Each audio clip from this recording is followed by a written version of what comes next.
Muy bien, nos faltó una parte de la clase número 7 y que era que estábamos hablando de cómo hacer o qué elementos tener en cuenta para armar un informe de lectura crítico. Y lo que nos faltaba ver era, bueno, el punto de vista del alumno. Hacemos un repaso por las dudas. Tenemos que hablar de una referencia bibliográfica, tenemos que poner el nombre del autor, cómo se llama ese libro, a dónde aparece, si aparece en otro libro mayor o en otro texto o si aparece en internet. Presentamos al autor, buscamos un poco de información y lo presentamos.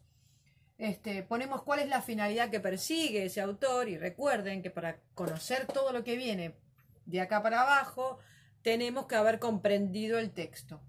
Tenemos que ver cuál es la finalidad, de dónde está escribiendo, desde qué ámbitos está posicionando, si de las ciencias sociales, de la política, de la economía, y a qué campo está aportando, si al mismo campo o a otro campo. ¿Cuál es el contexto de producción? Siempre tenemos que poner al conocimiento de nuestros futuros lectores de qué contexto estamos hablando, porque el contexto dice mucho, ¿sí? Yo siempre explico algo muy tonto, pero digo, bueno,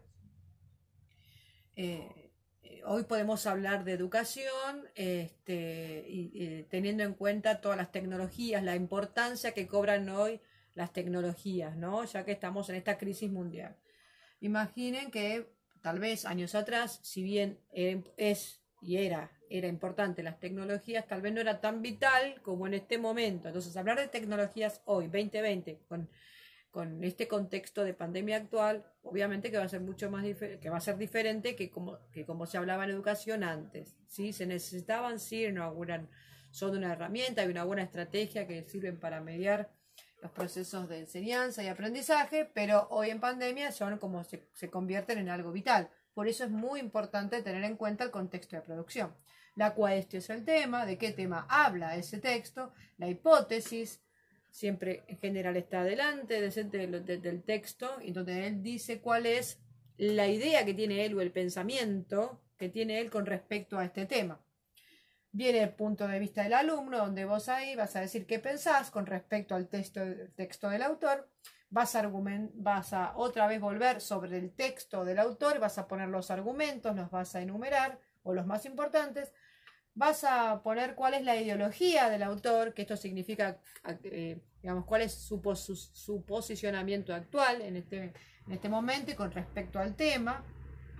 Y la relación con otros autores. Siempre un texto está relacionado con otros textos, con otros discursos. ¿Sí? Como siempre digo, no está el texto en la nada misma, sino que siempre está en relación con otros textos. Bueno, ¿con qué otros textos podemos relacionarlo a este? ¿Y de qué manera? ¿De manera negativa? ¿De manera positiva? Y por otro lado, volvemos acá en Colorado con los desarrollos de los argumentos del alumno. Acá irían en la parte donde vos desarrollás tus argumentos y fundamentás por qué crees lo que crees. También con el ejemplo, la anécdota, las citas y otros elementos o herramientas más que después vamos a ver más adelante. Y lo último, para terminar con este cuadro vamos a ver la conclusión, que debería ser el último párrafo, que lo vamos a armar, siempre teniendo en cuenta la hipótesis de este autor, ¿sí? Y vamos a decir qué es lo que pensamos nosotros con respecto a la hipótesis de este autor. Esto es básicamente el cuadro que yo quería que ustedes tuvieran en mente a la hora de plantear y ponerse a pensar el texto que ustedes tienen que producir y que de alguna manera ese texto va a dialogar, ¿sí? Va a dialogar con el texto del autor, con el texto fuente, habíamos dicho. Bueno, y tendríamos que empezar a hablar de dos conceptos, ahora que ya sabemos qué es lo que tenemos que hacer para escribir esto, sí tenemos que tener en cuenta algunas cuestiones. Por ejemplo, habíamos visto, yo no sé si poner esto, a ver, pongo al revés. Ahí está. Para que se vea mejor. Vamos a ver entonces lo que yo nombré hace unos videos atrás.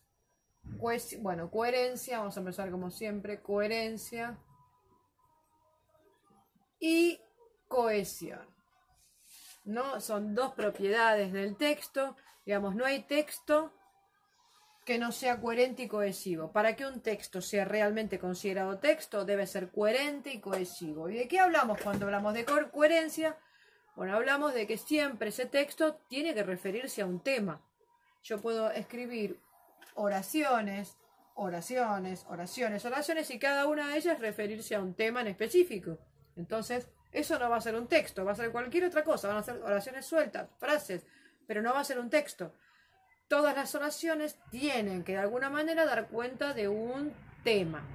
Y por otro lado, esas oraciones, si las vamos a dividir en oraciones a ese texto, tienen que ser cohesivas. Y para esto vamos a hablar entonces de otros conceptos. Como por ejemplo, vamos a empezar con nuestro primer ejemplo, para arrancar ya bien fácil en este video. Por ejemplo, en la oración, María canta, empieza con mayúscula, termina con un punto, nosotros podemos ver quién es el sujeto que está haciendo la acción. Y podemos decir que es María que canta. Si yo quiero seguir hablando de María, bien, podríamos decir que yo sé que María además baila. Muy bien, punto. Y está bien, seguimos hablando de María, tiene coherencia porque María canta, María baila. Pero ¿cuál sería el problema acá? Que nosotros, por la edad que tenemos nosotros, podemos abstraer del tema. Estamos hablando de María, ¿no es cierto? Y puede ser, ese es el tema, ¿sí? Pero no hace falta que en la próxima oración nosotros repitamos otra vez María. Tal vez podemos usar otro elemento. Y ese otro elemento que se pueda llegar a referir a María puede ser, ¿por qué no?, un pronombre. Ella. María canta, punto, ella baila. Bueno, podría ser que este pronombre esté haciendo referencia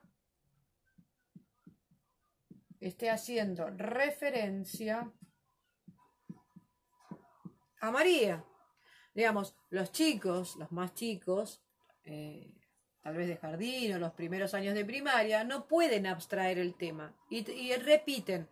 Digamos, si una maestra les pide que hablen acerca de su perro, seguramente van a estar diciendo mi perro esto, porque mi perro aquello, y con mi perro esto, y mi perro.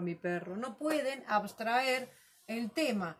Nosotros sí, lo hacemos todo el tiempo, no repetimos María, María, María para hablar de María. Podemos usar lo que se llama un pronombre, y a este procedimiento, a esto le vamos a decir, ¿sí?, como este es un pronombre que se refiere a María, le vamos a poner de nombre pronominalización. El procedimiento de la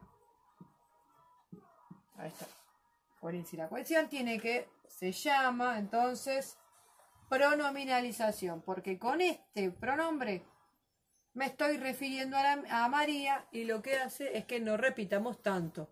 ¿Sí? En muchos textos de ustedes que nos encontramos a lo largo de la secundaria, muchas veces pasan estas cuestiones, no así tan evidentes, pero para que quede mucho mejor, se puede, por supuesto,